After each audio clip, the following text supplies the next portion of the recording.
Hello there everyone, welcome back to another video about a children's trading card game. Today I'm going to be doing something I haven't done for a very long time, not since I had a different YouTube channel, and that's going to be doing a full-on set review for Vanguard. This is going to be just the Dragon Empire portion because there's a good number of cards for each, so I'm going to be splitting this into different videos for each nation. You can have a look at playlists.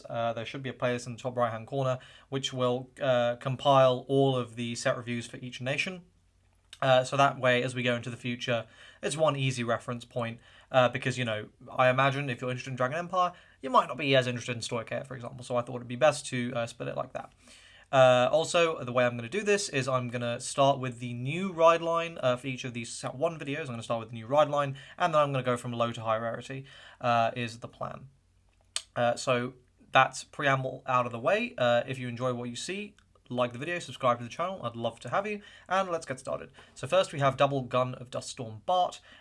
This is just the standard starter, nothing special at all. Next we've got Gunning of Duststorm Nigel. So when this is rode upon by the grade 2, you soul charge 1, fine. And on rear, when your opponent's rearguard is retired during your main phase, counterblast 1, retire this unit, choose one of your opponent's rearguards and retire it. That's a pretty decent skill. You know, it's I think you shouldn't underestimate the value of just destroying your opponent's board in early overdress.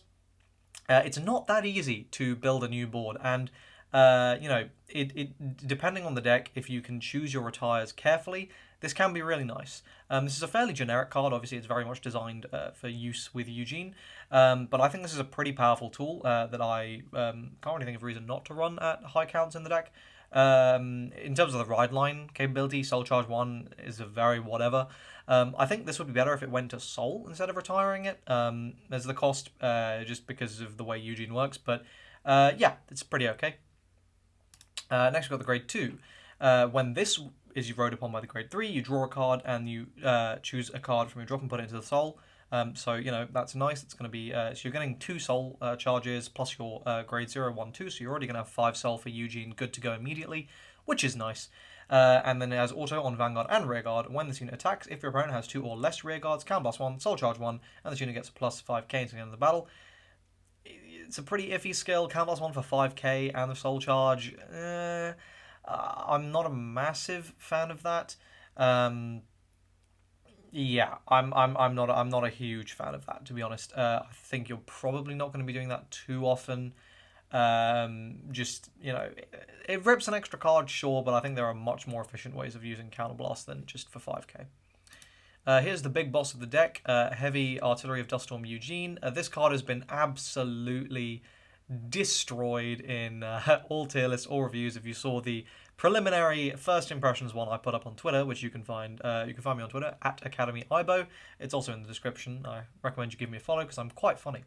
I didn't rate this too highly. I think it was a pretty hyperbolic tier list. It wasn't, you know, that serious, because I do think there are some strengths here. So what does this do? Once per turn, you can rest 2 of your rearguards to choose one of your opponent's rearguards, retire it, and this unit gets plus 10k until the end of the turn. That's not bad. You know, it's not really costing you that much. It's not ideal. Ideally, you would want to be resting things that are going to like retire themselves to do something. So you're going to kind of lose them anyway. This would be a lot better if it was like a rest 1, but then probably be a bit too good. Overall, it just doesn't seem super synergistic with the next skill, which is once per turn, if your opponent's rearguard is retired this turn, Soul Blast 5, look at the same number of cards from the top of your deck as the number of your opponent's open rears, and choose any number of unit cards from among them, and call them to rear circle, and put the rest into your soul. So this will just make you a board.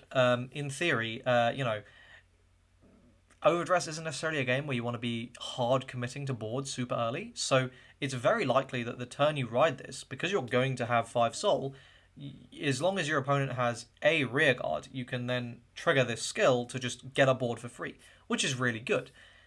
What's not good is the fact that your opponent knows this the second they see the ride line, and they go, oh, okay, I'm just gonna not call anything, so you can't get your free plus, and then your deck kind of does nothing.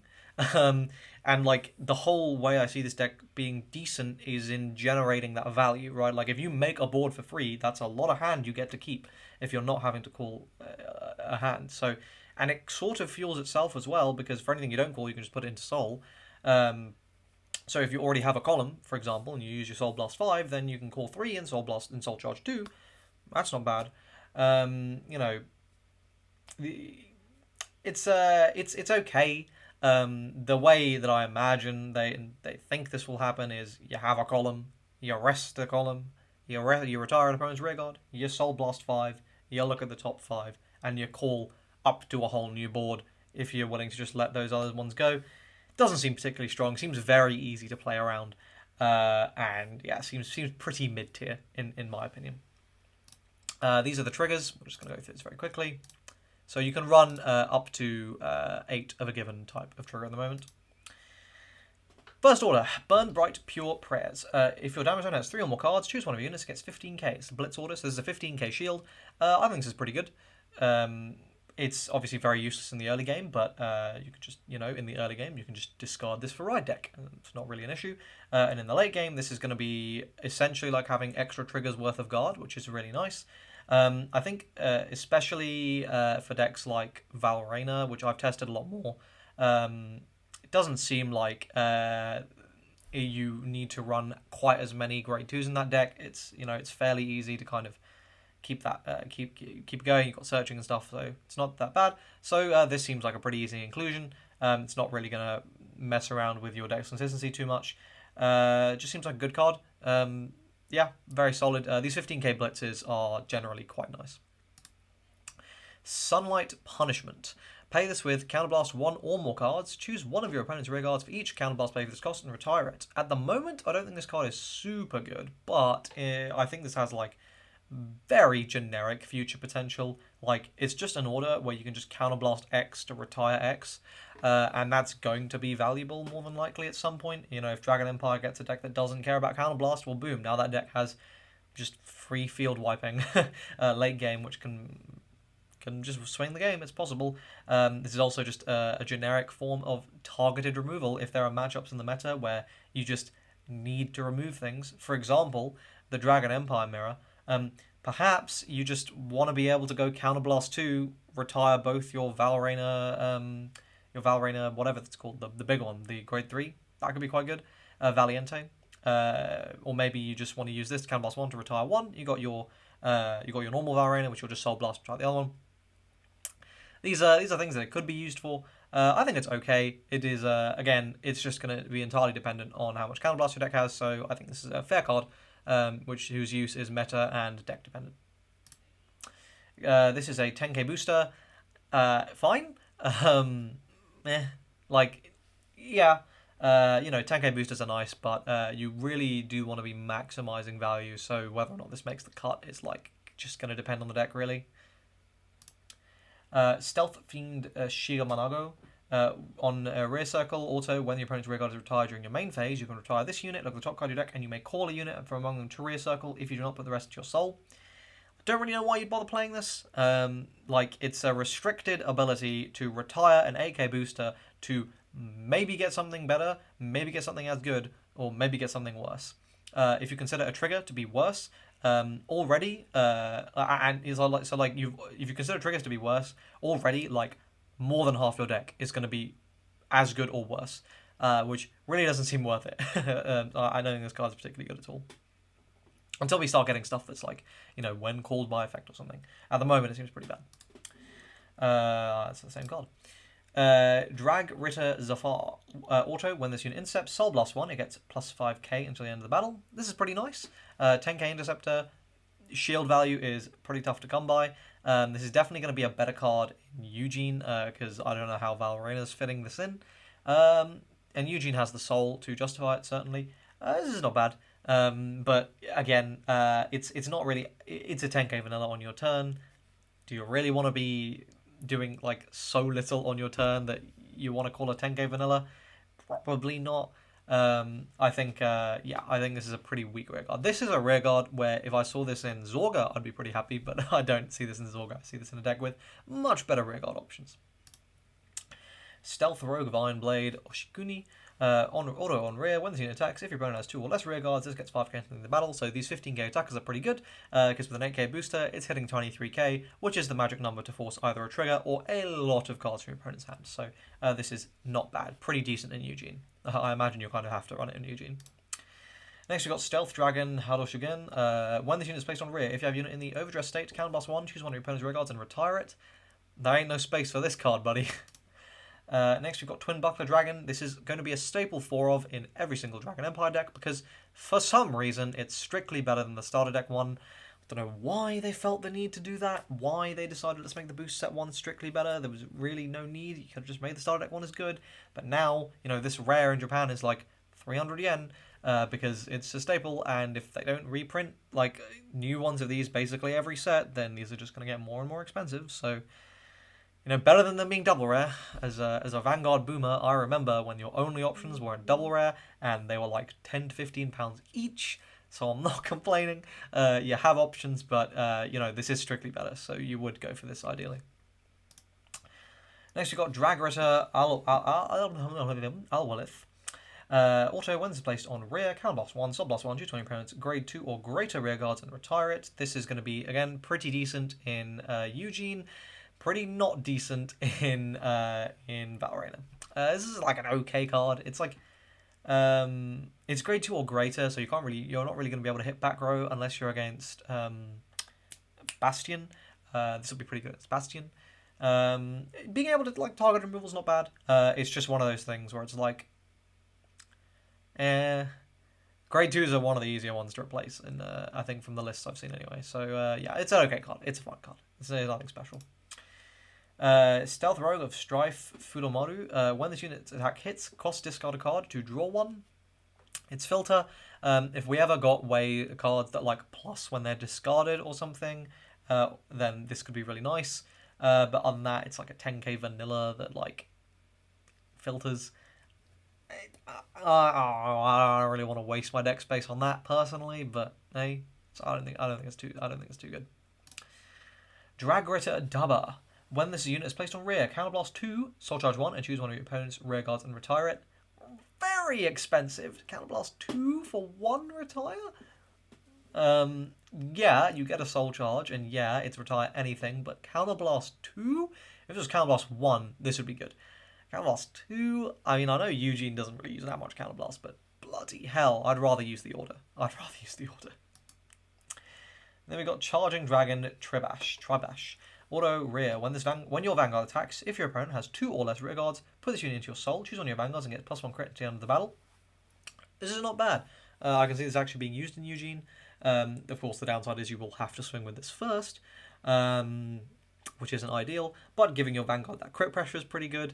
If your opponent doesn't have PG, that could be scary, so this on a Persona Ride turn could be pretty decent. I could see you running this in a few copies in Eugene for sure.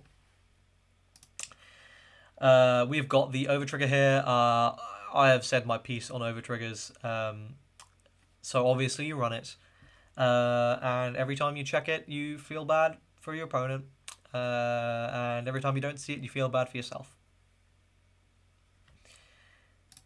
Next, we've got Stealth Dragon Tensha Stead. When the attack this unit boosted hits, counterblast 1, retire this, choose one of your Vanguards, search your deck for up to 1 card with the same card name as the unit, reveal it, put it in your hand, shuffle your deck. This is another one of those cards that's probably going to be very expensive in the future because of how, well, okay, probably. There's a good chance it's going to be really expensive in the future because it's just a totally generic Persona Ride Searcher. So any deck in the future that can fit this in, that wants to be Persona Riding, can just put it in, use it early game as long as it can afford the counterblast, and, you know, boom, consistent Persona Riding every game. So, you know, having this a double rarity, I'm happy about that. We'll see, but I think this might be one that it may be worth picking up if you're ever interested in Dragon Empire, because it's okay, but it could be staple in future. Next, we've got Virina Arcs. Overdress Trickstar, and when this unit is placed on rear, if it is in overdress, cost counterblast 1, draw 2, and this gets 5k until the end of the turn. This is great. If you overdress it, it becomes a Pot of Greed, and you will be able to overdress it if you draw it, because you're guaranteed the Trickstar by the ride line. And yeah, it's going to counterblast 1 for a +2. That's it's kind of one of the best pluses in the game at the moment. So yeah, this card is good. On to the final card, which is Virina Valiente. One of the cards that is making, in my opinion, Dragon Empire looking like one of the top decks. Looking like it's looking very strong in my testing. So overdress on Trickstar or a grade 3 or less unit in the overdress state.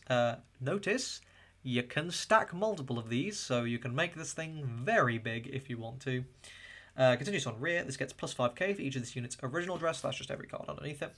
And auto on rear, once per turn, when the attack of this unit in the overdress state hits, counterblast 1, discard a card from your hand, and stand this unit. So this is essentially just going to be pressure on your opponent forever. They are never going to be able to let kind of anything but the Vanguard attack hit if you've got 2 of these. It's defensively quite powerful because it'll be 23k on your opponent's turn if you overdress it on top of something you've already overdressed, which means it's going to be pretty annoying for your opponent to attack. They're going to want to prioritize face. This is just a very threatening card. It's very, very strong. And definitely one of the biggest reasons that Nirvana deck looks so scary. So overall, my impressions of the Dragon Empire support, I think combined with the starter deck, the Nirvana deck looks top tier. I would guess top 3 decks in the game is my guess. That could change, but that's my guess. And I would say Eugene is probably in the bottom 3 decks in the game. I really do not think that deck is very strong. The problem with it is, whilst it could be, it sort of has the fundamentals there of just being able to make a board is really good. It's also very easy to play around, and it's something that your opponent could very easily play around.